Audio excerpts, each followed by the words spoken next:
एवं गोटे गुरुत्वपूर्ण विषय आप जानते आम प्रनाउंस करूँ विजु जनता दल तरफ दलर सभापति सुक्त नवीन बाबू अनुमोदन रे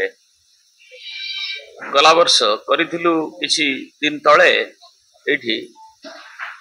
जे दरदाम वृद्धि आज सबु स्तर रे जनसाधारण को अतिष्ठ कलानी एवं आम खाद्य सामग्री रे 9.4% मुद्रास्फीति हार रही बेले आम सामग्रिक भाव में देखा जे ओडिशा रे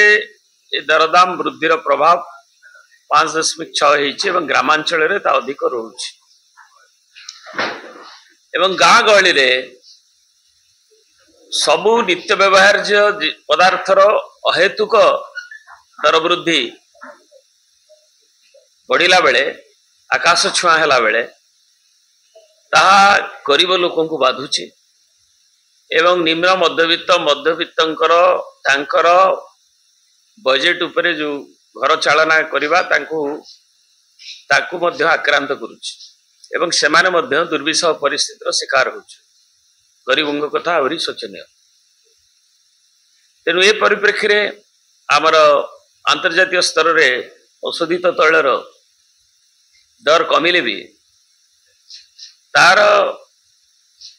जो तले जो भली भाव में करवा कथा एवं ठिकना रेट रे दवा कथा ताकू दिया जाऊ नहीं। एडिएबल ऑयल ठू आरंभ करी फुएल ऑयल ठू आरंभ करी आमर घरकरणा सामग्री आवास कथा कहुच्छी समस्त को घर कथा कहुच्छी तार मध्य वृद्धि होती जोटा कि गोटे साधारण गरीब लोक जी भी एलोकेशन पाउची ताकू करवा संपूर्ण करवा कष्टकर। तेणु यारी विरुद्ध रे जो अहेतुक दर वृद्धि विजु जनता दल जो आह्वान 6 तारीख रे भुवनेश्वर ठारे करने कहूँ से संपर्क में आमर गहन अच्छी आमर श्री संजय दास वर्मा आवाहक कार्यान्वयन कमिटीर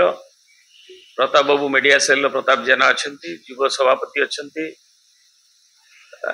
एवं श्रीमती प्रमीला मल्लिक आमर मुख्य सचेतिका अच्छा विशिष्ट नारी नेत्री एवं से माने ताकू इलाबोरेट कर। आज ए प्रेस मीट रो मुख्य कारण होउची कि जेपरी अहेतुक भाव रे दर दाम वृद्धि पाउची एवं ओडिशार जनसाधारण को ऊपर गोटे बहुत बड़ बोझ हेलानी। नवीन बाबू सरकार रे 24 वर्ष भितर एपरी केबे भी परिस्थिति सृष्टि हेई नथिला एवं जो परि भाव में दर दाम बढ़ी चली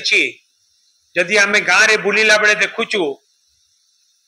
जदि कौन सी गोटे लोक बाजार को हाट को जाउचंती परिबा किनिबा पई 1000 टंकार परिबा किनिले भी बैग रे बोझेई पारुनी। गैस दाम बढ़ी पेट्रोल दाम बढ़ी डीजल दाम बढ़ी नित्य व्यवहार्य दाम बढ़ी डाली तेल अंडा एवं सबु कथार दर दाम बढ़ी जो परिवार रेट भी बढ़ी ये गोटे बहुत बड़ा बोझ होती यार प्रतिवाद रे एवं आज बिजु जनता दल आगुरी भी करी आछि दाबी कि ये दर दाम वृद्धि को नियंत्रण करा जाऊ किंतु वर्तमान राज्य सरकार मध्य एक कथा को नियंत्रण करियारे संपूर्ण विफल होइचंती। यार प्रतिवाद रे एवं दर दाम को नियंत्रण करिबा दाबी रे आमे आसंता 6 तारीख दिन जनवरी 6 तारीख दिन 10:30 रु 11टा भितरे आमे लोअर पीएमजी देकी आमे लोक सेवा भवन सामना रे विक्षोभ प्रदर्शन करिबु। रेलवे स्टेशन छक बा मास्टर कैंटीन छक देकी से पटे समस्त 10:30 रु 11टा भितर पहुंचबे एवं दर दाम वृद्धि प्रतिवाद रे आमे लोअर पीएमजी रे लोक सेवा भवन आगरे हमर विक्षोभ प्रदर्शन करा जिवो जे पर्यंत दर दाम वृद्धि को राज्य सरकार नियंत्रण करी नाहंती एवं ये डबल इंजिन सरकार एथिरे मध्य दायित्व रही केंद्र सरकार राज्य को राज्य बाहर जो सामग्री आसुची ताकू ठीक भाव में जोगई दबार दायित्व मध्य केंद्र सरकार रही जे पर्यंत दरदाम नियंत्रण न होईची आमे चुप बसिबु नाही ए आंदोलन आमर जारी रहिबो।